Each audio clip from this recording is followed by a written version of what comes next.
Hi, in this video we are going to learn about bridging. Firstly, we are going to review the evolution of LAN, the bridge transparency, solitary bridges, spanning tree protocol, and the advantages and disadvantages of bridge.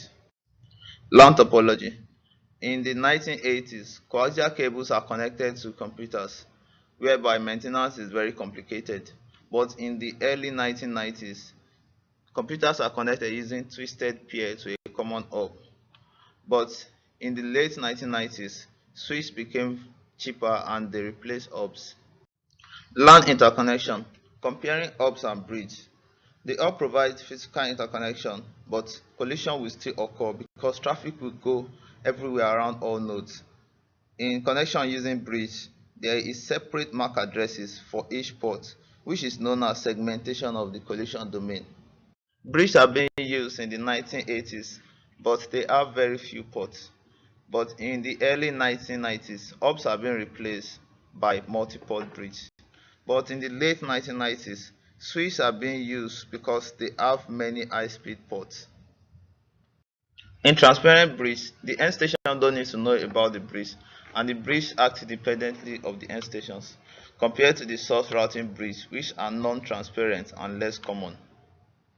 How can transparency be achieved? End stations shouldn't participate in bridging. Bridge must forward, broadcast, multicast traffic, and preserve 6 aspects of reliable transfer.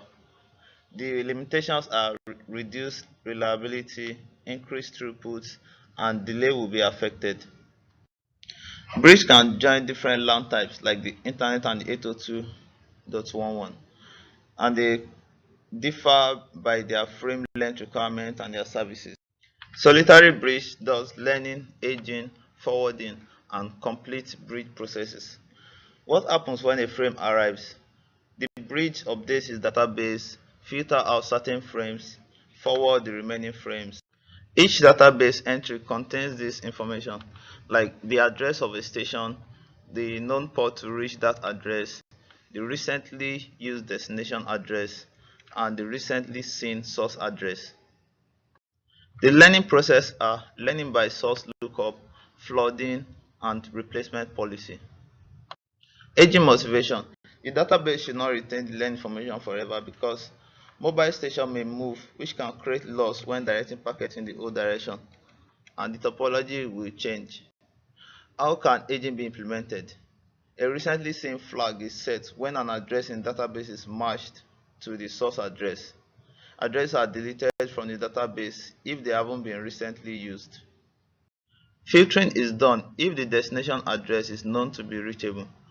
Custom filter rules are used to enforce security when the traffic is not forwarded to certain multicast addresses.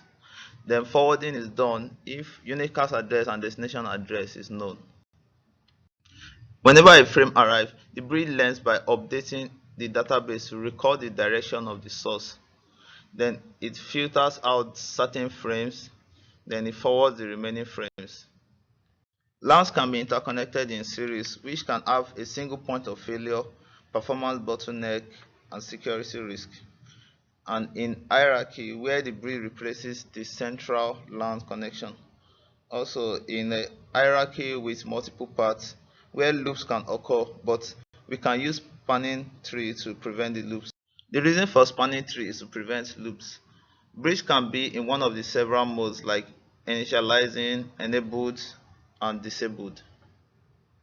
In spanning tree, election is done because each bridge assumes that it is a root bridge, and for each link, elect a designated bridge.